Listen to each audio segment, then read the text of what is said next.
say we were highly influenced by Jimi Hendrix.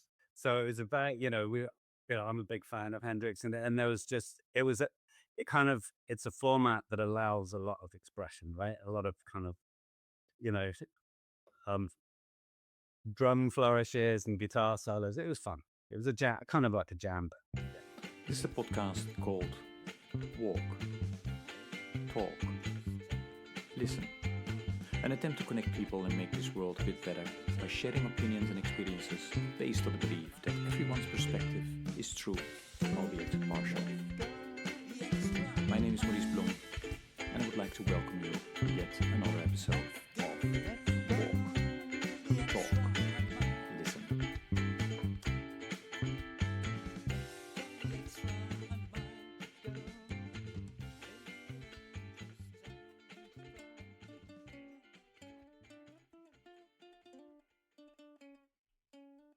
Good day, everybody. This is another episode of the podcast Walk, Talk, Listen. And as always, I am delighted with today's guest who will introduce himself. Patrick, please go ahead. Thank you very much, Maurice. I feel very honored to be invited onto this podcast. My name is Patrick Bell.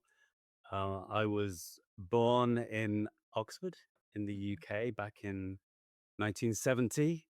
So some of these questions are asking me to go back quite a long time in, quite a few decades. But yeah, I was born in 1970. I have an older brother and a sister, older sister. We lived a fairly normal life, I think, growing up. We spent the first kind of 20 years living in the Oxfordshire, Buckinghamshire area in the countryside. My father worked for IBM. My mother was a kind of hybrid homemaker and sometimes sort of worked part-time in schools, but not as a teacher.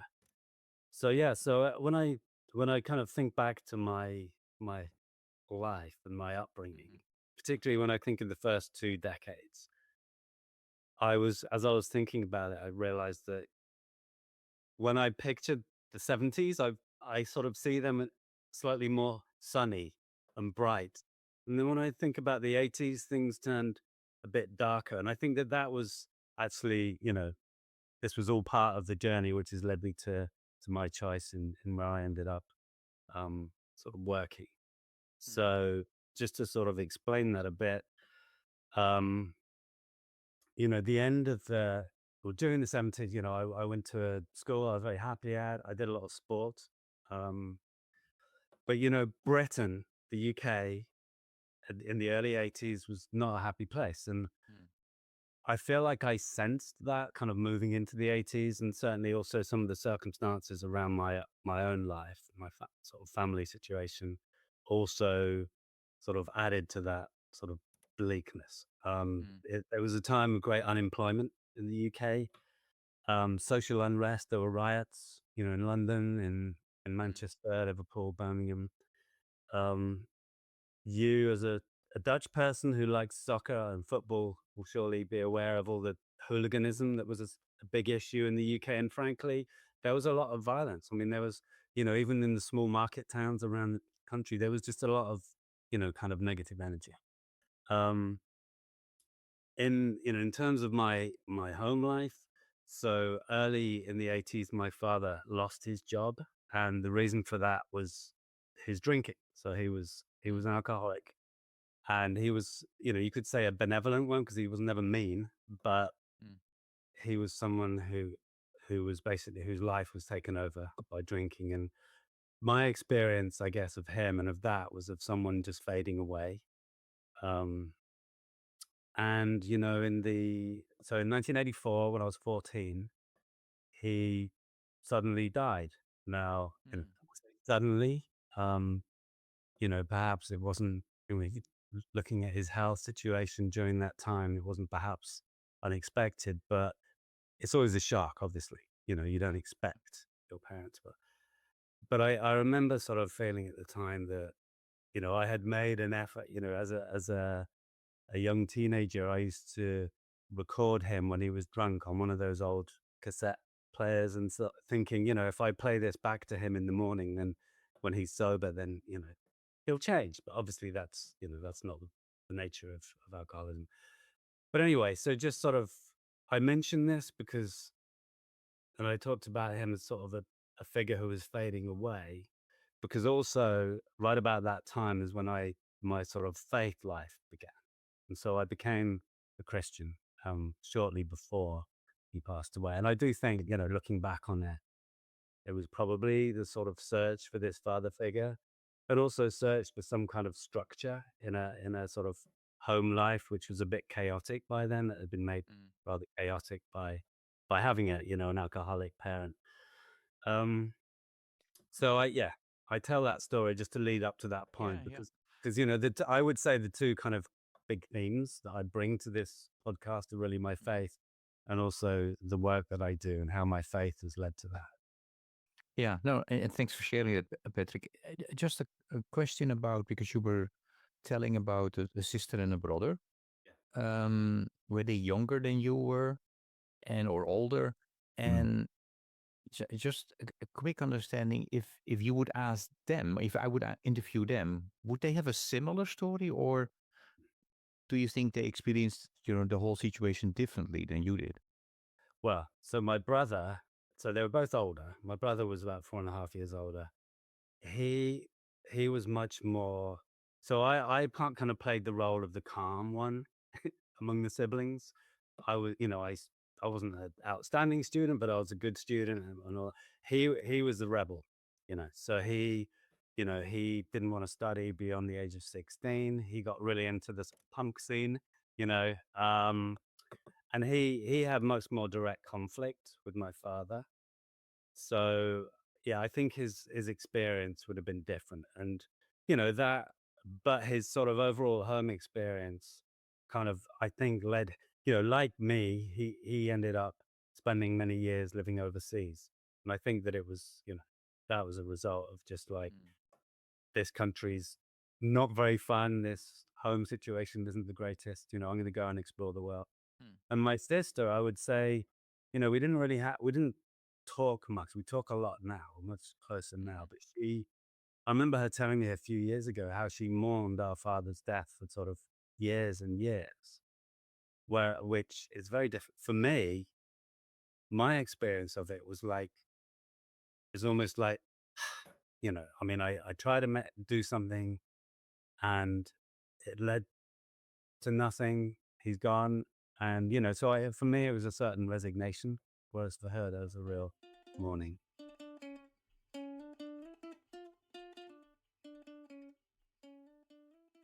You're around 14, and then you mentioned, okay, then Christianity Yeah. came it into your life for the first time, or was it dormant? Was it part of your So, family but nobody really practiced it? yeah, no one was really practicing it. I mean, I went to a school where I was a boarder for a year and a half, and then we would be taken to church, but that was more just to mess around and, be silly with the sort of prayer mats. So there wasn't, there were, we had to sing hymns sometimes as well at school. So there was that, but there was anything really, there was nothing really particularly sort of that seemed relevant directly to me. Mhm. Um, but there was a band. I've always been interested in music. There was a band that was doing a tour around the UK, and they were just going to Mhm. schools and local community centers. They were a Christian band. They were just talking about Christianity. So I I signed up, as it were, um, and that was the start of a journey which has changed a lot for sure. But it's still, my faith is still very, very important to me. And did the same thing happen for your sister and your brother, or it was only you with him? It's Okay. just, yeah. Hmm. Okay. My brother, if you think of the story of the prodigal son, Hmm. I was like the older son, and he was like so he was just the rebel who just wanted to party and have fun. So in a way, he's the hero, right? At the start, and I was the kind of the one who's just trying to keep things calm. Take us further, Yeah, 14, 15. yeah. So yeah, so during that time, um, I went to a new school. I made new friends. I When I was 15, my brother had a job as a sort of a van driver for some company, And one day he said, "I know a guy who's selling a drum kit. Are you interested?" Because he knew that I'd been given some money by one of my godparents after my father died. So I was like, "Sure." So one day he comes home with this. It's a pretty old drum kit. He's like, "There you go." So we had a shed in the garden, and I remember sort of trying to put up old carpet on the walls to try and soundproof it. And and then I started to play drums. And I had a friend who played guitar. We played a little bit together. And then I had um, a good friend locally who got a bass. And then eventually ended up by the time I was 17, we had a little band. And so that was fun. Wow. Yeah. And what type of Um, music did you play? so we were, I would say we were highly influenced by Jimi Hendrix. So it was about, I'm a big fan of Hendrix, and there was just, it's a format that allows a lot of expression, right? A lot of kind of, you know, um, drum flourishes and guitar solos. It was fun. It was a jam, kind of like a jam band. Yeah. Yeah. Yeah. I you told me that you've listened to a couple of episodes, and my listeners know that I always have a question about music, but I will, Yeah. I normally do it later in the Hmm. conversation. Hmm. But if I ask you to come up with a piece of music or a song that best, Yeah. embodies what you are about for a big part, which Mm. song or piece of music would that be, and why? Okay. Well, yeah. I mean, I think you picked the right moment to raise it actually, because just before I answer it, at the age of 17, um, a couple of friends and I, who, like one of my best friends, who was the bass player, his father was a vicar, so he was kind of Christian. We started going to a church, and there we met a guy who's also another really good friend of mine, who was the youth leader. He's about 10 years older, but he led the youth group. And so we started to kind of through him and through a festival that we used to go to. There was a festival in the UK called Greenbelt. It's a Christian arts festival, and we went to that a couple of times. And there you would hear bands. We could also hear speakers. And there was a guy who was a fiery old Methodist from Australia, actually, called John Smith. And he was not, as well as being a Methodist pastor, he had started a Christian bike chapter, like motorcycle chapter, precisely to work with Hell's Angels and outlaw groups in Australia. It's fantastic. But he just gave these amazing talks that really cut through the kind of um, rather comfortable Christianity that there was at the time. I mean, I know that in the 80s was a time of a lot of charismatic movements and a lot of kind of, you could say, consumerist Christianity, people there to sort of consume and experience. He was there to say, look, the Jesus that I look to and follow is someone who gets out there, goes to the margins of society, looks for people on the margins. And so I mention all of that because there's another band that you may have heard of called U2, who at some point before I had started going to the festival, that they had actually played Green Dot Festival. And at around about 87, I think, 86, 87, the album Joshua Tree came out. Mm-hmm.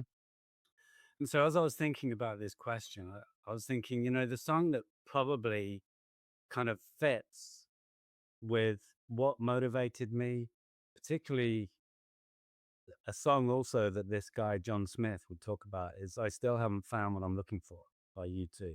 Because it's a song about faith, but it's also a song that kind of cuts against a sort of a smugness or a sort of, now I have faith, I'm sorted, everything's okay. When actually it's not. There's so much that we have to address. So, and I don't, it's a song that I don't listen to that much anymore, but I loved it. And it was a kind of anthem Mhm. to me Okay. for a long time. No, yeah, thanks. And we will, I don't know if you're aware, but we made a Spotify playlist. If you Mm. go to Spotify and you search for hashtag walktalklisten, you will find all the songs that have been selected by my guests. Yeah. So your song we will add as well. So that's cool. Well, And I'm I and sure You too will appreciate the publicity. Exactly those I was thinking. No, we do have a couple of U2 songs. I don't think we have this one yet. Yeah. So thanks.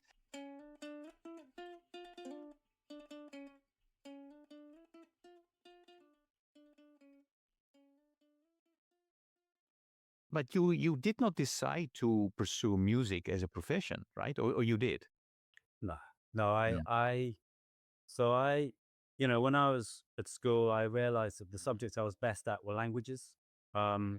So in England, you do sixth form, which is like the final 2 years. You specialize in sort of 3 or 4 subjects. So I studied Spanish and French and economics. But I knew, I didn't really have a plan. I didn't really have a plan other than, okay, what's the next step? Oh, university. Well, what am I good at? Languages. Okay. So I applied to do, to study languages at university and went to Manchester University.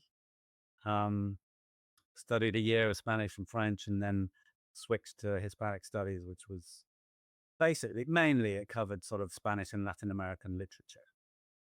So you could say not necessarily a useful, degree in terms of, oh, I know lots about Garcia Marquez and, you know, Pablo Neruda, but, it was a way to keep studying while I still kind of felt my way towards some direction. And a key, a key moment there as well was in the third year of my degree we were required, it was a 4 year degree. In the third year, all of us studying languages were required to go abroad for a year.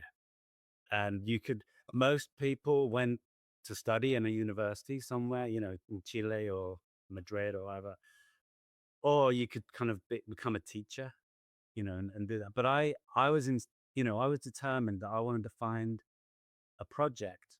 So a kind of faith based project in a low income country where I could go and work. And I remember looking at writing to people in Chile and Nicaragua, and then at some point through some, random coincidence, I met a guy. That's right. I started going to a church in Manchester who had just been visited by a Mexican couple, and they had a ministry in Mexico City. And so basically, I followed up on that, got put in touch with a friend of theirs in London, and I ended up, it wasn't a year, I spent 6 months with them. And then after that, I spent 3 months in Spain for the rest of the sort of academic year. But that was a really key moment as well. That was working in a extremely marginalized, underserved community Mm-hmm. on the west side of Mexico City, an old community that was built on the old sand mines. So there's a lot of, you know, people living, in houses made of sort of carton and wood. Um, Many of them unaware that they lived in a very precarious situation because they some of the houses were built underneath these big gaping, empty spaces. Mm-hmm. Um, and then there was an area down at the bottom called the ditch, which was because there was an open sewer running through the community, and a lot of people's houses were down there. And I remember working as a volunteer, um, and a lot of the work that I did was with the construction team building earthquake resilient houses down in the ditch, which was it was just a great experience of kind of community and working with these people and sort of opening my eyes Mm. to a very, very different reality than, the UK or certainly Yeah. Oxfordshire, Buckinghamshire. Yeah. Hmm. So then you slowly started, I think, then going into the direction, of Yeah. of work that I know you Yeah. from. I mean, we Yeah. know each other through an organization called Growing Hope, Yeah. who's working, with farmers around the world, trying to end hunger. And you came across Growing Hope through an organization called Catholic Relief Services. Well, Um, originally through Lutheran World Relief, actually. oh, okay. Yeah. I didn't Yeah. realize that. Okay, so Mhm. but yeah, tell us then.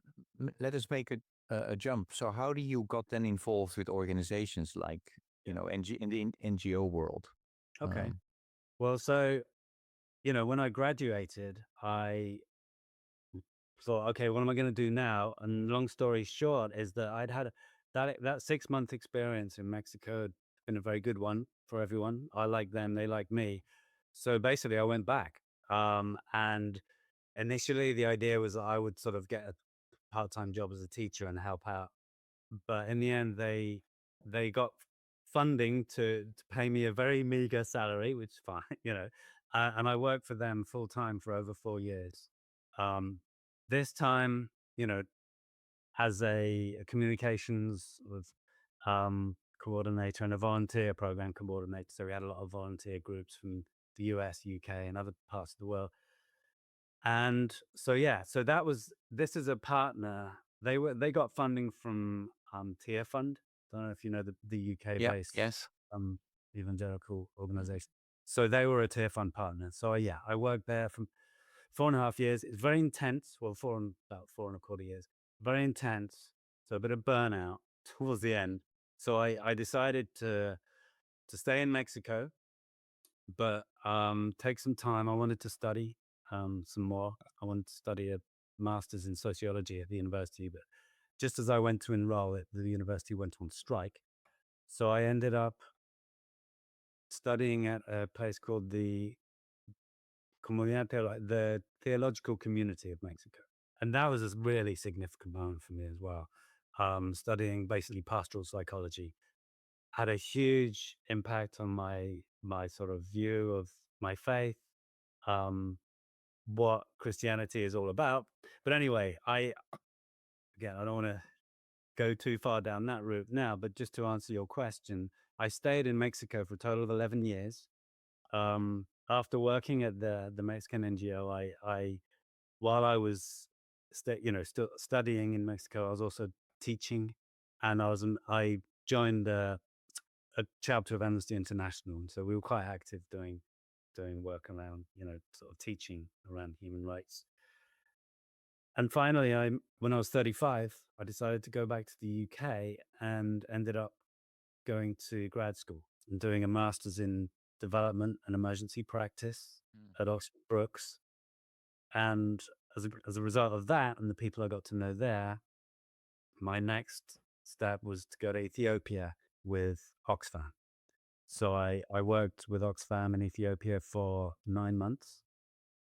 Um, and that was really when you know, I had done those years in Mexico as a teacher and thought, I don't really want to be a teacher, do I? I want to get back into the development world, so Oxfam. I also, during those months in Ethiopia, met my wife, or the the lady who's become my wife, who's American, which is why I live in the US now. That's another Okay. story. Um, and then after Ethiopia, my next job was with Christian Aid, another UK-based NGO. Mm. And I was based in the Dominican Republic, Santo Domingo, working with Dominican civil society responding to the Haiti earthquake. So that was early 2010. After that devastating earthquake that killed about 230,000 people, a massive humanitarian response. So um, yeah, so that was my next.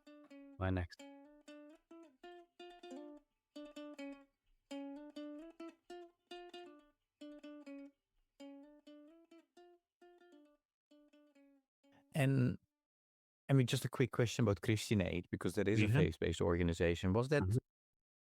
after Amnesty, oh, sorry, after Oxfam, was that on, were you on purposely looking for a faith-based organization, or it just happened to be, that they had a vacancy and it, Yeah, and I I'm actually, specifically yeah, asking because you have mentioned now a couple of times, yeah, in terms of, faith is important and, yeah, yeah, pivotal moments in yeah. how you look at religion. Yeah. Well, look, so to answer the question, no. I mean, I wasn't, you know, exclusively looking for faith-based organizations, and I just happened by chance to have worked primarily with faith-based organizations, Christian organizations, really. Um, but certainly, going back to John Smith, the fiery Australian, it was very clear to me, and also working with the NGO in Mexico, and the guys who set that ministry are. I mean, the commitment to social and economic justice is just for me was inseparable from what Christianity is, you know. So I think it's more the fact that there are many faith-based organizations in this line of work because they agree that this is something that as Christians we should be addressing, addressing these issues of underdevelopment and poverty, etc. Hmm. Okay.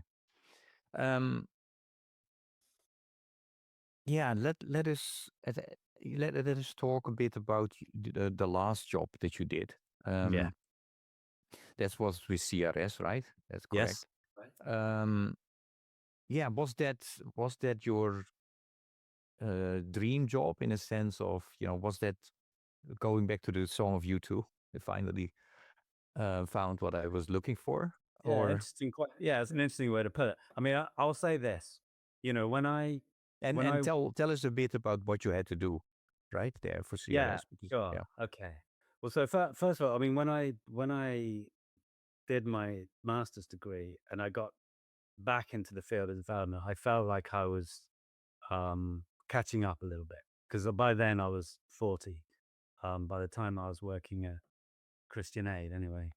So I was kind of like starting, in a fairly modest role, right? So I tried to build a career as well as sort of advance, become more, take on more responsibility. So in a sense, yeah, when I got to um, Catholic Relief Services, that was in 2021. So it was during the pandemic, and prior to that, I'd spent nearly 9 years at Lutheran World Relief. Yeah, I mean, it was a job I loved.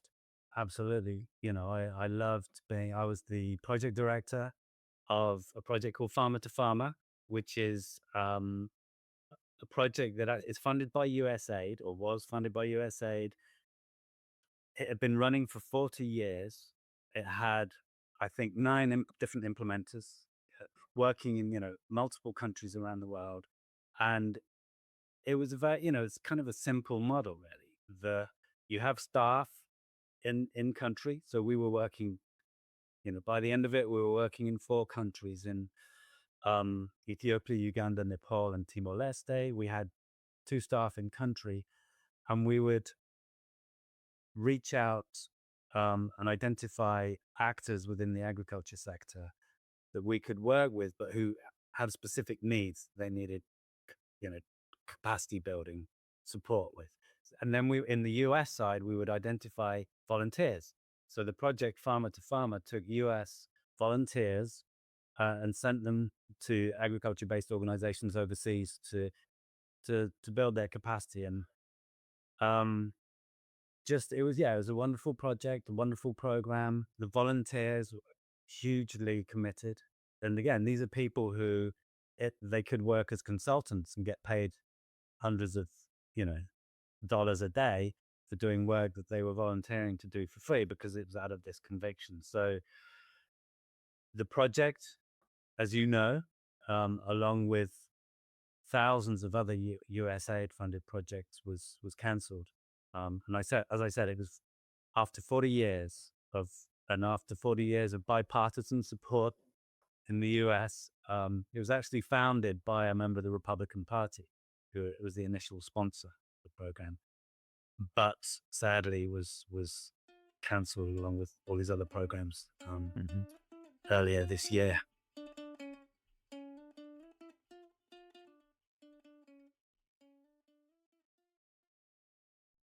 So Patrick, um, outside of the, one of the goals then is to work on food security, um, but it also had a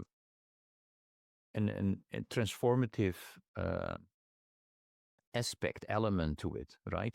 By bringing people together, getting to know different living circumstances, etc.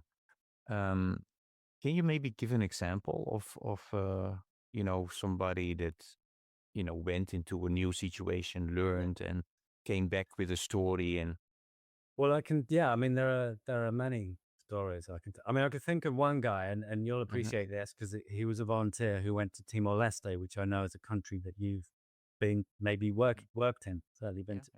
yeah. Um, and he was someone who was basically experienced at making jam from fruits, right? So he there was an organization that was trying to do that in Timor and make a living out of it. Um, how to sort of process their fruit into a value added product. So he went out there, and while he was there, he realized that they were spending money importing pectin, which is a key ingredient in jam. Is the kind of what kind of keeps it all together, I think. It gives it that sort of jelly like quality. But they were having to import it because there was no pectin available in country. So this, just through his presence being there, he was able to say, "Well, look, I can teach you to make that." And this is a hugely sort of transformative thing. Suddenly, not only is he teaching them to make for themselves the key ingredient they need for this business, but he's going to save them money so they don't have to import it, and he's going to help them position themselves as the key producer of pectin in the country. So, these are some of the transformational stories that have come out of it. There are others who, there have been volunteers who sat on boards. There was a guy who was a board member of a coffee roaster um, in Tennessee, and he went out and helped coffee farmers in Ethiopia with their business planning and everything, their processes. But not only that, he was able to make that connection so that these coffee producers, in southern Ethiopia were connected to a new buyer in the US directly through this volunteer. So, these are important connections. Um, and then, of course, the volunteers themselves will just tell you. I mean, there are volunteers who literally have done dozens or into the hundreds of assignments because these assignments would typically be 2 to 3 weeks, and they love it so much, you know, that they would, and they have so many stories to tell about the people they met and the relationships that they met. Yeah. I mean, you told us that you were let go because that particular project is not Mm. uh, um, implemented anymore because the funding has been withdrawn Yeah. and stopped. Um, Yeah. any, but you're not the only one who lost the job. I mean, there are, what is happening now with the volunteers, right? And any idea of any contact still with them or? Yeah. I mean, so it's interesting you asked that because I was thinking about it this morning. Mm. And in fact, you yourself, having started a podcast, made me think maybe what I should do is create a podcast and get together all these old volunteers and Mm. tell their stories so that this project doesn't get forgotten, right? Um, so yeah, I mean, to be honest, the right, as it were, the writing was on the wall in January, and gradually through January, February, March, we got the sense that this project was not gonna live on. And we, gathered together with volunteers and we went to the Hill, to Capitol Hill. We spoke to members of, the offices of members of Congress. So they could talk about it and say, look, we are people, Americans who believe in this. We're not in it for the money, because obviously part of the broader context of all these cuts to US aid were that it was, it's a waste of money, and I mean, you know, there were lots of, I would say, false narratives put out there to justify these cuts. But this, I guess, the short answer is I haven't remained in touch with the volunteers, but I think that maybe, yeah, maybe it would be a good opportunity to reach out again Mm. and try and sort of keep their voices on record. Yeah, I think you should start that podcast. So I will listen to it. I you know I would like to go back then. One of the goals I think of these type of projects is to um, contribute to food security, right? And I think as a world, especially in our sector, we came together, and we identified that we need to do better. We need to make our world more sustainable and just.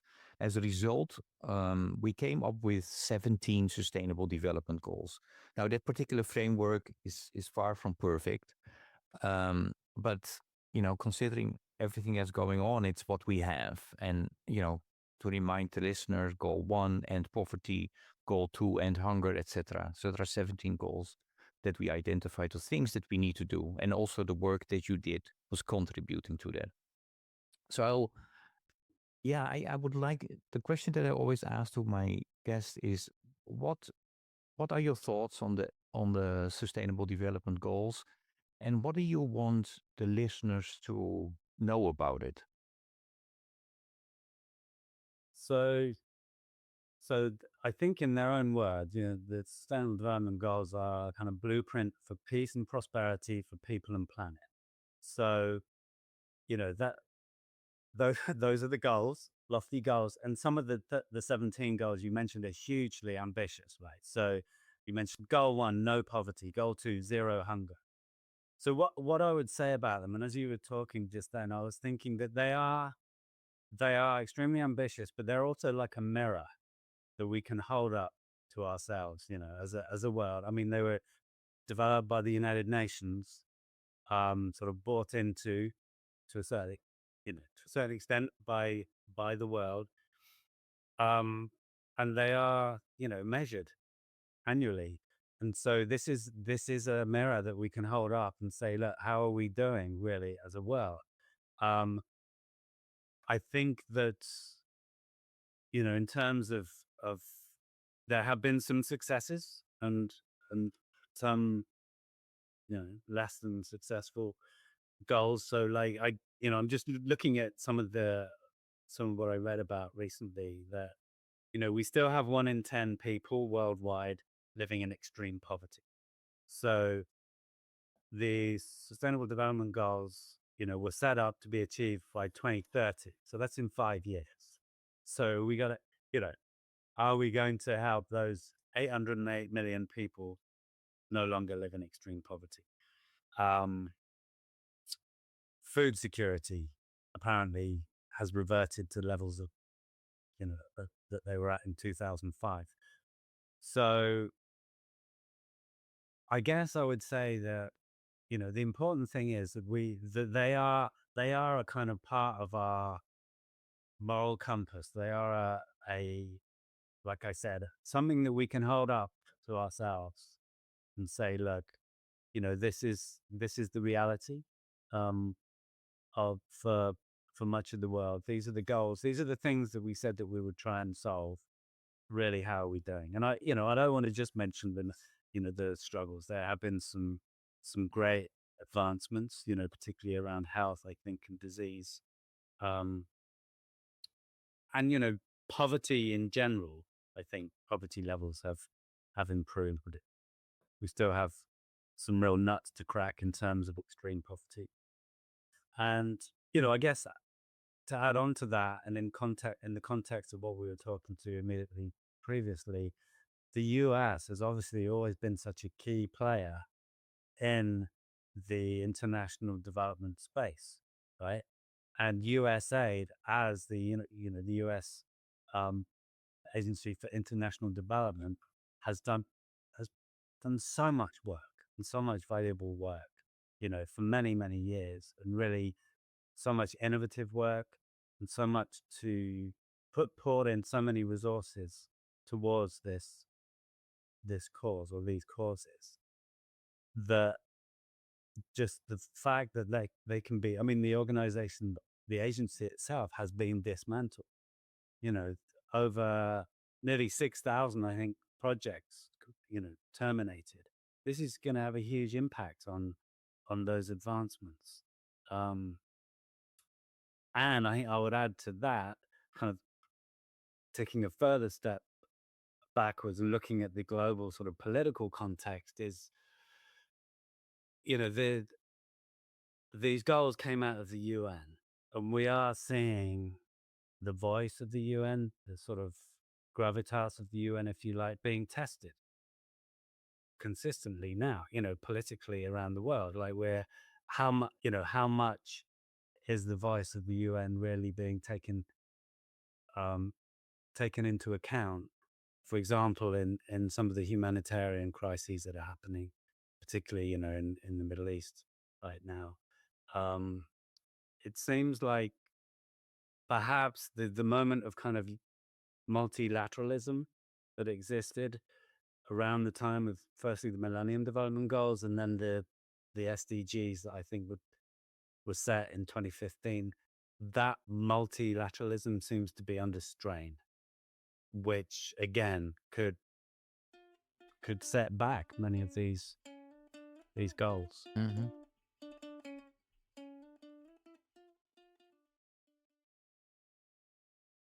Yeah, and you know, on average, those as you mentioned, we need to reach. Well, we said we would reach them before 2030, but on average, we are at 15 to 70%, 15 to 17%. Right, Um, right, right. yeah, Patrick, you heard me. You know, I often talk about this, but a growing group of people mentioned, you know, one of the reasons that we are not reaching those goals has to do with the fact that we did not pay proper attention to the abilities, skills, and knowledge that you need as an individual and as well as a community to work on those system changes, structure Mm, changes.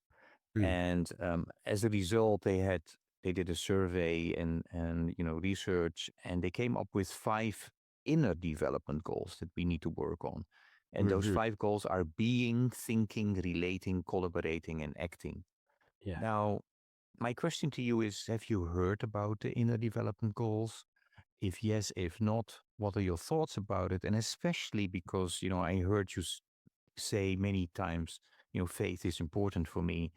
Mm. Yeah, how do you look at those 5 inner development goals? Yeah.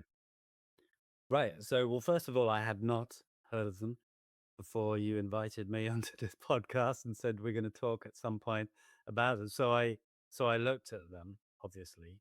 Um, one point I would just like to make that just occurred to me as you were talking then was, if I mean I know that they came about as a kind of predicated on the idea that we won't achieve the sustainable development goals if we don't do that kind of inner work.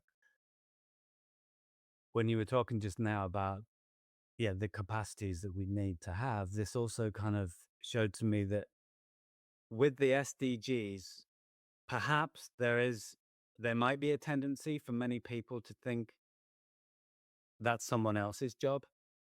And it seems to me what the inner development goals are saying is no, we need a shift within everyone, really, as people, around, not just as observers of development actors and those who may be working towards the SDGs, but actually realizing that we are part of that everyone who isn't consciously working towards them is a part of this process, right? So um so being, thinking, relating, collaborating, acting. So as a as a person of faith and as a Christian, I realize that those are all very important things for me as well. And in my sort of path as a Christian and as someone who's to sort of seeks to become more mature as a Christian. And as I looked at the 5 dimensions, I quite like the third one, the relating. Um, this one talks about appreciation, connectedness, humility, empathy, and compassion. And I think that those are values that obviously would resonate with with people of Christian faith, but also they are values that are being greatly tested right now, particularly in the sort of highly technological West where we are, tending to be spend a lot more time on social media. And some of the consequences of that are of the time we spend on social media are perhaps challenging to the ideas of humility and compassion, for example. They're certainly adding connectedness, but perhaps not in the way that not the kind of connectedness that always that we would want. Um, I would say, one last point I would make is that, well, a couple of things. First, it's early days, right? For the inner development goals, I think they were set in 2021. Um, and from what I've learned about them, they are, there's a lot of academics involved in this, but I do think also that there is work being done in terms of integrating these concepts into school curricula. So I think if that can happen, and if, in a broad enough way, we can think of integrating these values into school curricula, you know, as as much as possible and in as many countries as possible, then that should be a good thing, for certainly to so that people aren't, going to school just to get knowledge and technical skills, but actually these kind of personal skills that are important if we're gonna have a world that will survive and be more um habitable. Hmm. Yeah. Okay. I would like to piggyback a little bit on connectedness. You also lifted up. Yeah. I think what I hope that the inner development goals are you know capable of doing or helping us with is an extra tool, a translation tool to connect the different people out there. There's a lot of polarization going on, and I think paying attention to your inner you know, skills, empathy, as you mentioned, listening, etc. That might help to link people, to connect people. Now, I hope that my podcast is contributing to Really? connecting people. Um, One way of doing it is, connecting you with the previous guest, and the previous guest has a question for you. Yes, if the next guest will be given one superpower and then only can able to use one time, what that superpower he or she can able to use in order to make a difference to the crazy world as of now. Yeah. Yeah. It's a funny question because it's almost like you can do anything. And it's a bit like, when I think about people who win the lottery, and I think it must be, obviously everyone who buys a lottery ticket wants to win, but some people, if they win, suddenly everyone's got an opinion about how they should spend their money, I guess, right? So it's like you got one shot to solve anything. What are you going to do? But I thought about this question, and I would say that if I had the power, I would reset the ecological balance on the planet to where it was 200 years ago. And that is, because I do think that obviously a lot of damage has been done to our planet, in the past sort of 100, 200 years. But also that we are getting to a point where, the degradation is the speed of degradation is increasing. And so, in a way, it's like we need that time out, right? We need that pause. We need that, okay, let's go back. It would buy us some time. Now, unfortunately, I'm not the most optimistic person. So, you know, I would probably assume that this would just be a kind of a get out of jail free card for many people. Like, oh, we can just go back and do it all again, right? And make loads of money by destroying the planet. Um, But but I do think that, there are obviously many urgent issues that need to be solved. Um, but I had to pick one. So there's one. Okay. Okay. Yeah, your question for the next guest. Okay. So my question is, do you think AI, artificial intelligence, is going to be a net benefit to humanity? And I know this is a question. This is being broadly debated now, but I think it would be interesting to hear the thoughts of your next guest on that.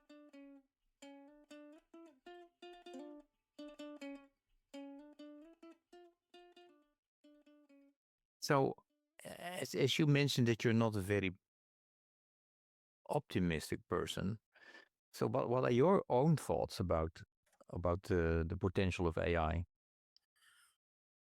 I'm worried because I don't trust people with power, and I sense that AI will give a small, while it could be sold to us as something that could make everyone's lives easier. I do think that it is an opportunity for certain people to give themselves more power, and that's just talking about the human dynamic. And if you want to look at the kind of, the more kind of, um well, take that next step further into, everyone's fear of the robots taking over.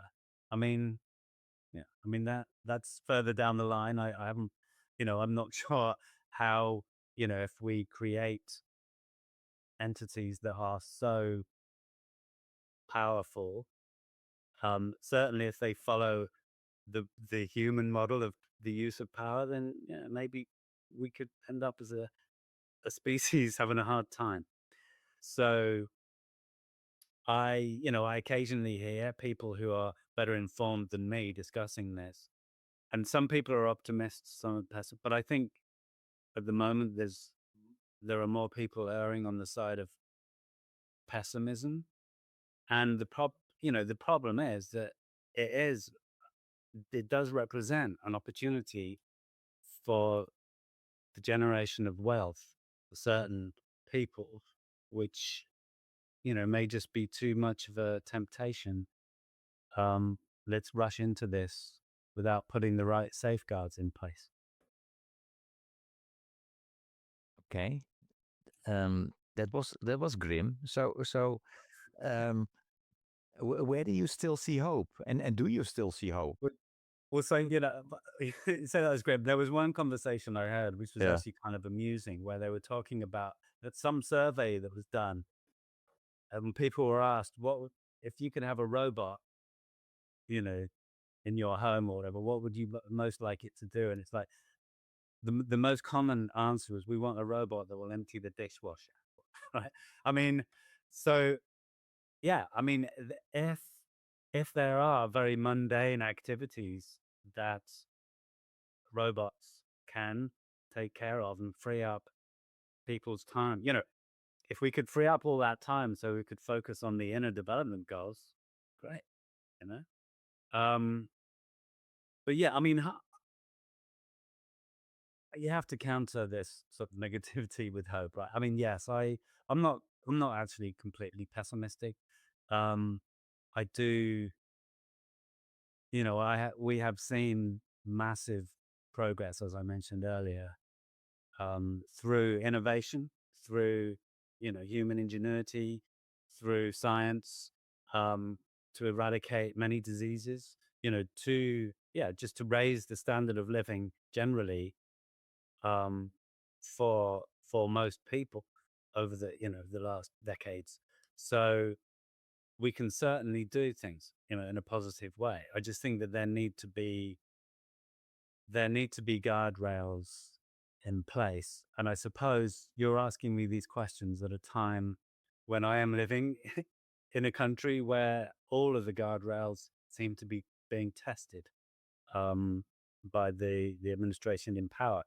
So it does raise questions about, um, how how this process may be controlled as we move forward. Um, but there are inspiring people, of course, all over the place. There are people working for good. Can Um, you mention a couple or one? yeah, I mean, not directly related to AI, but I have my personal heroes.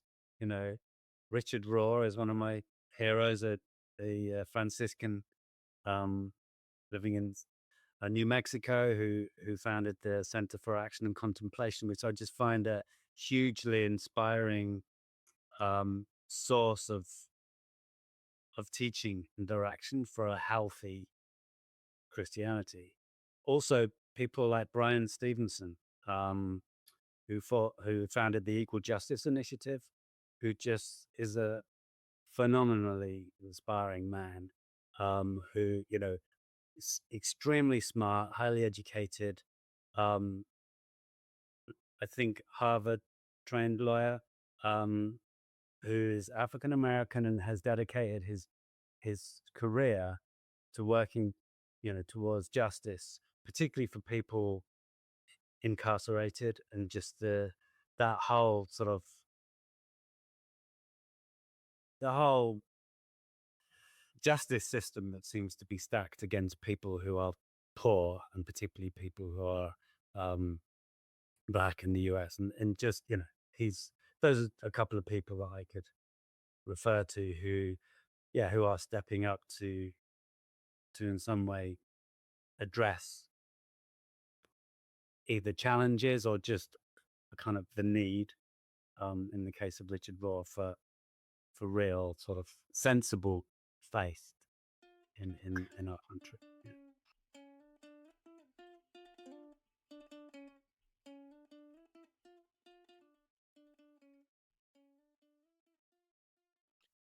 Um,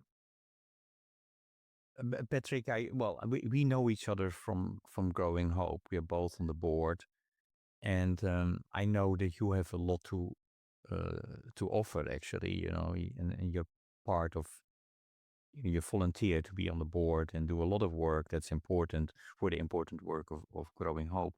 Now, you mentioned at the moment you don't have a job Yeah. because of the project came to an end in CRS. Yeah, what's next for you? And what do you like to do? What do you how do you see the future? Is that your way of telling me that I have more free time now to help Growing Hope? Actually, I'm that is something that I am interested in exploring ways that I can contribute to Growing Hope during this time.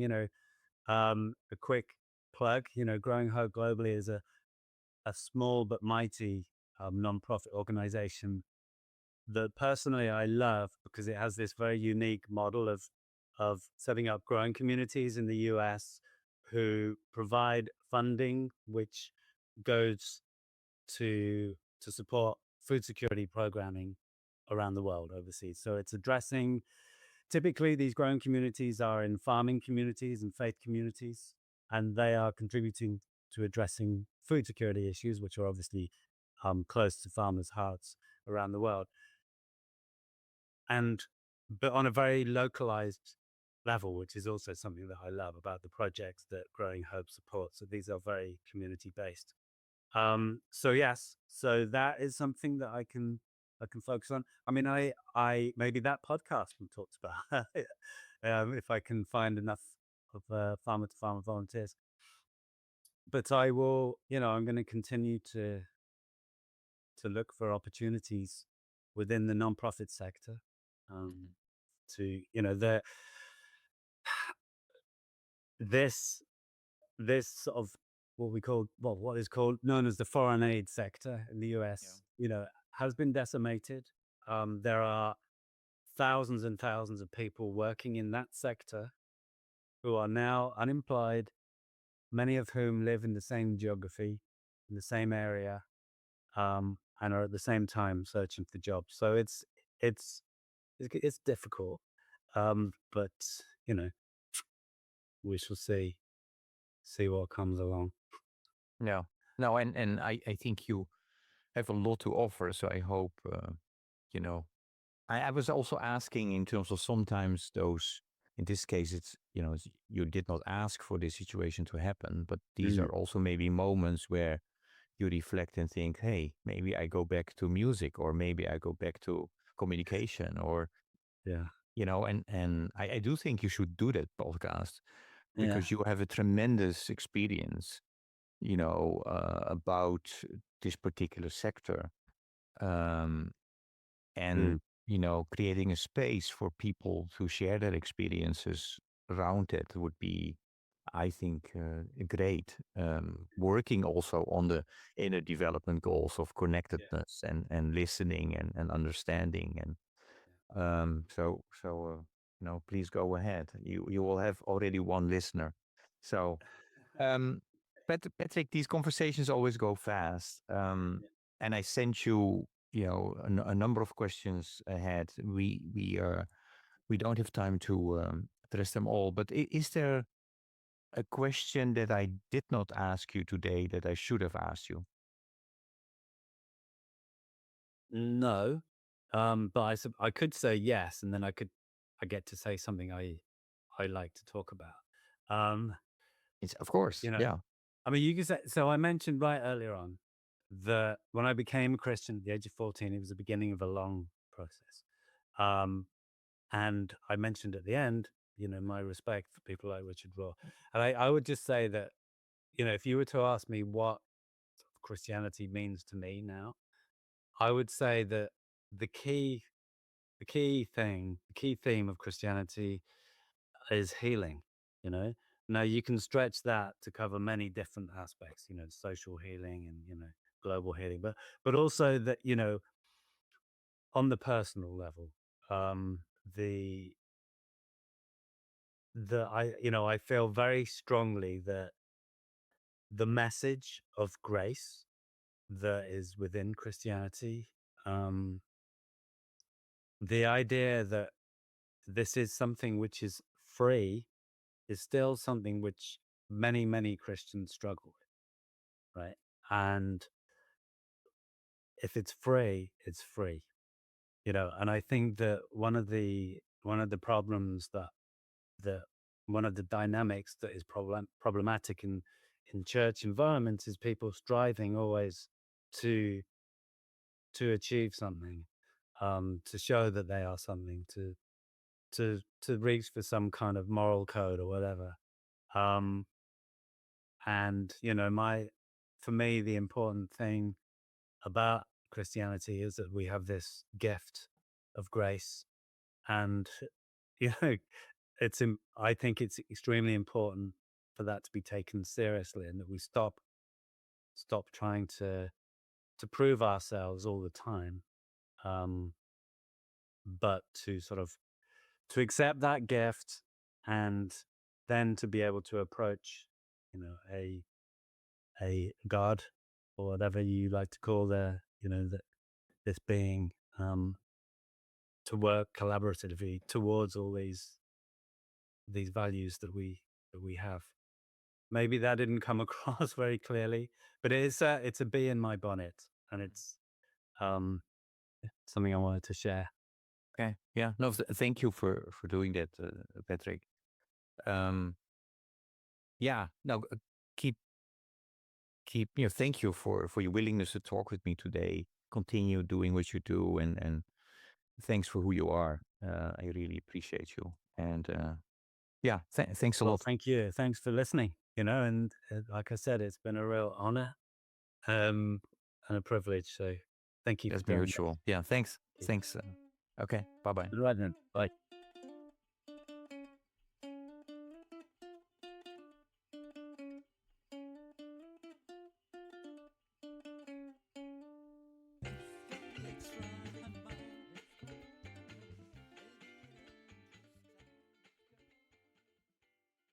Thank you for listening to Walk, Talk, Listen. Please check us out on 100mile.org or follow us on Facebook or Instagram.